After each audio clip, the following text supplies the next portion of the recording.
everyone. We're about to get started. I'd like to welcome everyone to the Luncheon talk. Before we begin, we're going to present a video from Parliamentary Secretary Turnbull. Good evening, everyone. My name is Ryan Turnbull, Parliamentary Secretary to the Minister of Innovation, Science and Industry and the MP for Whitby. I'm sorry I could not be there with you in person today. However, I would like to pass along a message on behalf of Minister Champagne and the Government of Canada. Je tiens à féliciter Merdad Hariri et toute l'équipe du Centre sur les politiques scientifiques canadiens pour l'organisation de la 15e édition de cette incontournable conférence. In today's changing times, your work to connect, convene, and catalyze our diverse science policy community is absolutely critical. Like the Centre, the government understands that science is the most important tool we have to take on some of the biggest challenges of our age. That's why since 2016, we have invested more than $16 billion in new resources to support the community.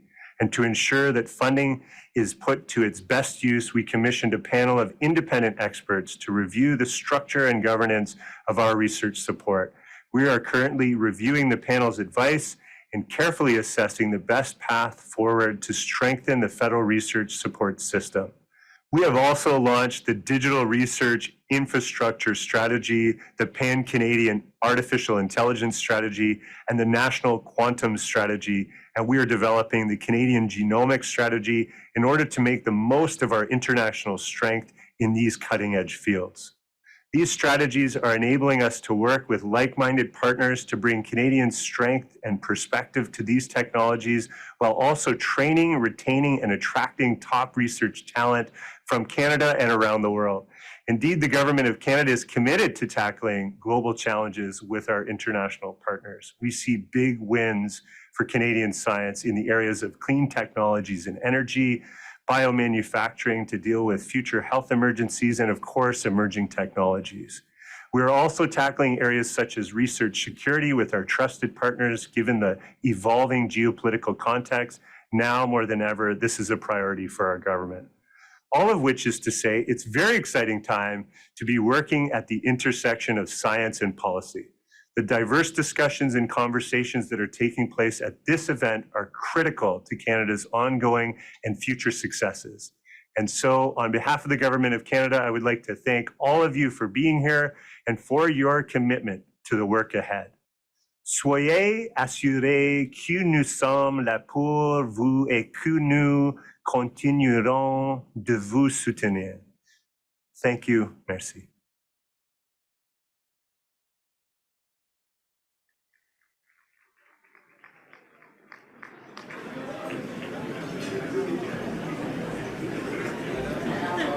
Great.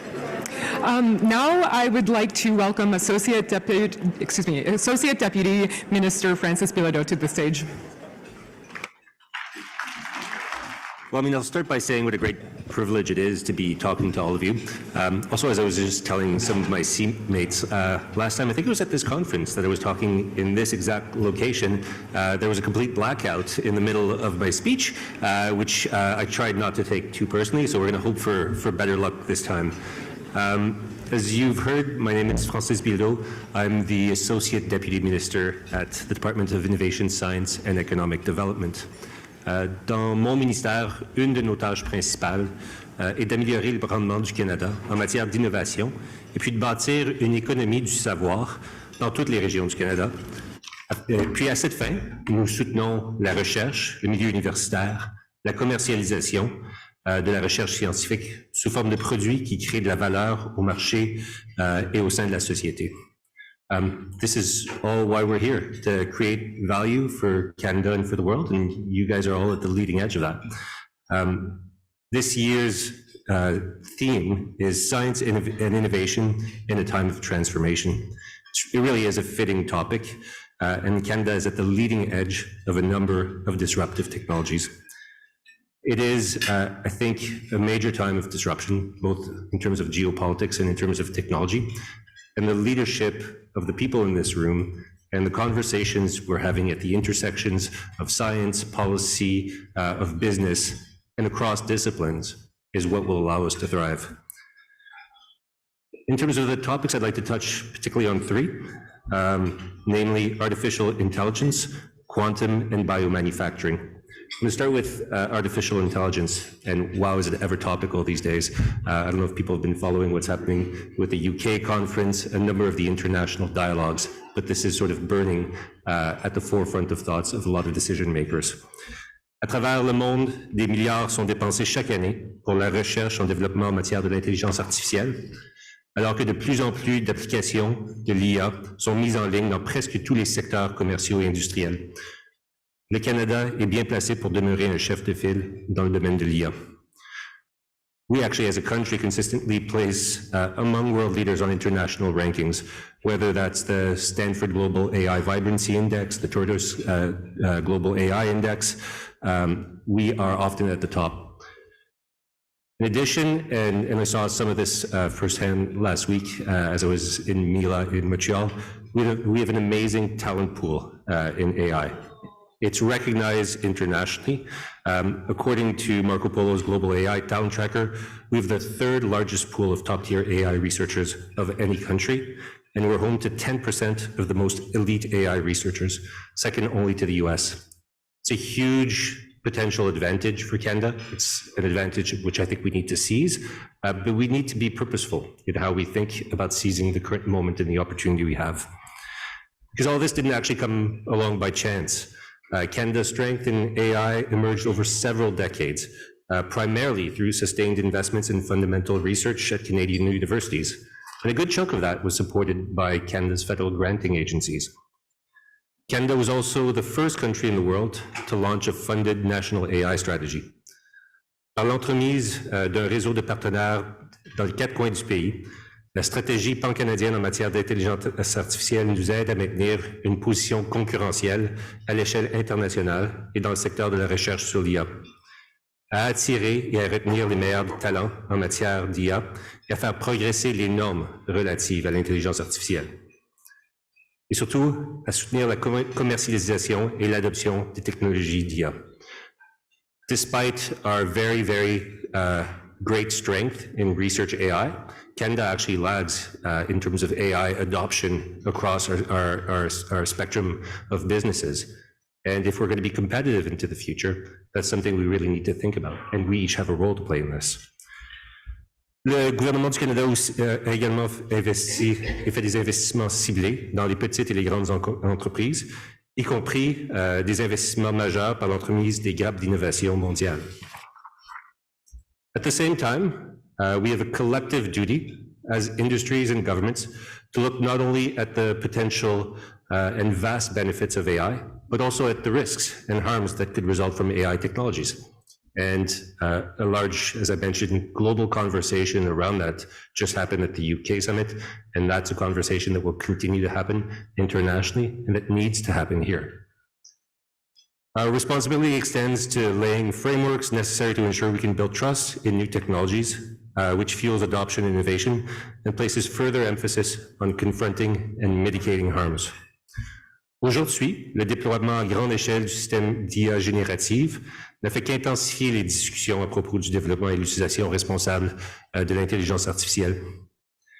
Il est vraiment important de reconnaître qu'il s'agit d'un domaine nouveau, que son paysage est appelé à continuer à évoluer rapidement au cours des prochaines semaines, des prochains mois et des prochaines années.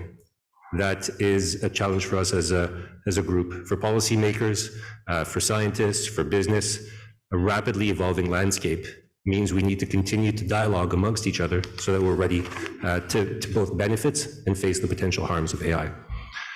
The Government of Canada takes the risks arising from AIs very seriously, and we are now at an inflection point where clear guardrails are needed to build trust and safety as the technology spreads throughout the economy. At government, we are regulators, and that's why we've proposed a legislative framework to guide AI innovation in a positive direction and to support trust in the adoption of AI by Canadians and Canadian businesses. The Artificial Intelligence and Data Act, so ADA, aims to set a foundation for regulating the design, the development, the deployment, and the operation of AI systems with significant impacts on health, safety, or human rights. We have to strike the right balance. We have to build in guardrails that will build trust, at the same time being very cautious not to stifle innovation. Un fait particulièrement important, la loi sur l'intelligence artificielle et les données a été conçue pour être souple et pour évoluer au fil du temps. Elle définit les attentes et trace des limites claires quant à ce qui concerne une conduite inacceptable. Notre réglementation doit évoluer au fur et à mesure que les technologies se développent et en collaboration avec toutes les parties prenantes. ADA builds on positive work of industry and academia to further promote and support responsible AI development. It was designed to be consistent with international approaches to AI regulation, including the EU's Artificial Intelligence Act, while integrating with the existing Canadian legal framework. The government's also coordinating programs and policies to ensure that AI is developed safely, responsibly around the world. This includes work with France and other countries in launching the Global Partnership on AI to help bridge the gap between theory and practice. At the domestic level, we've also recently introduced a voluntary code of conduct for the responsible development and management of advanced generative AI systems. Ce code de conduite permettra aux entreprises canadiennes de démontrer qu'elles développent et utilisent des systèmes d'IA générative de manière responsable et de construire un climat de confiance autour de ces systèmes avancés au fur et à mesure que les technologies gagnent en popularité. Le Code place également le Canada en bonne position pour travailler avec ses partenaires, notamment par l'entremise du processus de G7 à Hiroshima. I was actually at the G7 on the Digital Ministers meeting. We are well positioned as a country to bridge the views of many, including the EU, and the US, and to position ourselves, hopefully, as a leader to build trusted and trustworthy AI. Taken together, these efforts are helping maintain Canada's position as a world leader in AI. They're helping businesses adopt AI to grow, innovate, and compete. Another area that holds potential to transform society and reap economic benefit is quantum. This is a field that's at the leading edge of research and innovation. It's holding enormous potential for commercialization, and it will transform how everything from life-saving drugs to the next generation of batteries are developed. Par extension, les technologies quantiques ont aussi le potentiel de faire croître l'économie et de créer des emplois. En effet, une étude qui a été commandée en 2020 par le Conseil national de recherche estime que d'ici 2045, les technologies quantiques pourraient représenter une industrie de 139 milliards avec plus de 200 000 emplois au Canada. That is actually a huge opportunity and a huge potential for creating leading-edge jobs within Canada. As a leader in this field, Canada is well positioned to take advantage of its economic and societal benefits. This is thanks in no small part to more than $1 billion in federal investments since 2012, including in several universities and companies. Provinces have also been doing their part in making significant investments in this area. Un des exemples, c'est les principales grappes d'activité sont situées dans des régions d'un côté à l'autre du pays. Donc, on en a à Vancouver, Calgary, Edmonton, Ottawa, Toronto et Waterloo, dans la ville de Montréal et à Sherbrooke et dans la ville de Québec. We're building ecosystems. Et puis, ces écosystèmes comprennent des centres d'expertise quantique de classe mondiale dans des universités de partout au pays et des entreprises novatrices qui jouent de chef de file de l'industrie. Ces places fortes ont permis aux entreprises canadiennes de réaliser un certain nombre de premières dans le domaine des technologies quantiques, notamment le lancement du premier ordinateur basé sur la technologie quantique et la création du premier logiciel d'apprentissage de machines dédié aux ordinateurs quantiques.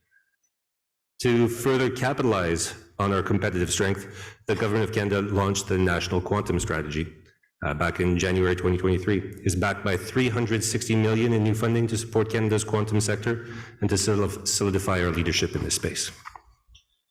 To make Canada a world leader in this space and the continued development, deployment, and use of quantum computing in hardware and software, and to the benefit of Canadian industry and government citizens, we are investing in this space. We are also working to ensure privacy and cybersecurity of Canadians in a quantum-enabled world through a national secure quantum communications network and a post-quantum cryptography initiative. As part of the quantum initiative, we're also working to enable the Government of Canada and key industries to be developers and early adopters of new quantum sensing technologies. what I've laid out are essentially the three missions that we have under the quantum strategy. And these three missions are intended to guide collaboration between academia, industry, and not-for-profit organizations. And as part of this, the government has tried to de-risk technology development, help scale solutions, and launch large-scale projects that establish Canadian leadership. Since the launch of the strategy, we've undertaken significant consultations with the community on creating a roadmap to achieve these three missions. Afin de coordonner nos travaux, nous avons mis sur pied le secrétariat de la stratégie nationale quantique et le conseil consultatif sur la quantique, qui nous fournit des conseils impartiaux et pour nous aider à faire croître le secteur. De plus, le gouvernement travaille de concert avec la communauté quantique afin d'élaborer des feuilles de route comprenant des activités, des jalons, des investissements potentiels en vue de réaliser les trois missions. As quantum science and associated technologies mature, the Government of Canada will consider further actions to meet the needs of the quantum community. The last of the sectors I'd like to touch on today, and there are many crucial sectors, but the three I've outlined are ones of particular attention for us, is around biomanufacturing and life sciences in Canada. We saw at the outset of the pandemic, really became clear that Canada, despite its world-leading scientific base, didn't actually have sufficient biomanufacturing capacities to make its own vaccines or to participate in global manufacturing efforts to accelerate the development of new medicines. Nous avons également reconnu l'urgence d'appuyer rapidement nos experts canadiens et scientifiques de premier plan, ainsi que l'importance de la collaboration et la nécessité de faire tout de notre possible pour protéger la santé des Canadiens et réagir efficacement à la plus grande urgence. However, in seeking to urgently deploy our capabilities for vaccine and essential medicine production, we needed to increase capacity in our life science sectors. In response, we launched Canada's Biomanufacturing and Life Science Strategy, a long-term vision to safeguard Canadians against future pandemics and other health emergencies. The strategy consists of 5 pillars to support the sector. Those include training, research, testing, and the commercialization and production of life-saving vaccines and medicines. Guidés par la stratégie, nous avons appuyé des dizaines de projets de pointe à l'échelle du Canada, à établir une vaste gamme de plateformes et de processus pour la production des vaccins et des médicaments. For example, the Government of Canada announced that Moderna will build its state-of-the-art manufacturing facility in Quebec to deliver made-in-Canada vaccines. And when completed, the new facility will be able to produce up to 100 million mRNA vaccines per year. We've also supported the Canadian Critical Drug Initiative and Integrated Research, the development and manufacturing initiative that will strengthen Alberta's biomedical sector and increase the domestic production of critical medicines. In addition to investing in diverse regions across Canada, we've also made important investments in building public sector biomanufacturing capacity, including through the NRC's new clinical trial material facility at the NRC Montreal campus. Depuis 2020, le gouvernement du Canada a investi plus de 2,2 milliards de dollars dans 38 projets liés aux vaccins, thérapeutiques et à la biofabrication, et a consacré jusqu'à 570 millions de dollars pour appuyer la recherche de pointe et le développement des talents par l'entremise de 5 nouveaux pôles de recherche, en plus de 250 millions de dollars à l'appui de la recherche et de la formation des infrastructures d'essais cliniques. Through our investments, we are prioritizing establishing essential production capacity that was absent in Canada for its COVID-19 response, with a focus on vaccines and other biologics drugs. We're also investing in the next generation of therapeutics and vaccines and supporting research conducted across Canadian universities. Beyond production capacity, we have also invested in assets and services that enable growth across the sector and help build Canada's talent pipeline and research system from end to end. Les avantages de ces investissements sont nombreux, à commencer par le fait que les Canadiens peuvent être assurés que nous serons mieux préparés pour répondre à la prochaine urgence sanitaire. Parallèlement, nous ancrons notre place en tant que chef de file dans l'industrie biopharmaceutique. Non seulement pour protéger les Canadiens et créer des bons emplois, mais aussi pour contribuer à l'intervention mondiale contre les menaces et urgences de santé émergentes. The government is investing in implementing strategies and frameworks to ensure Canada is well positioned to continue to lead and reap the benefits of disruptive technologies. It's a transformational time for Canadian science, and the work that we are all taking part in is really critical.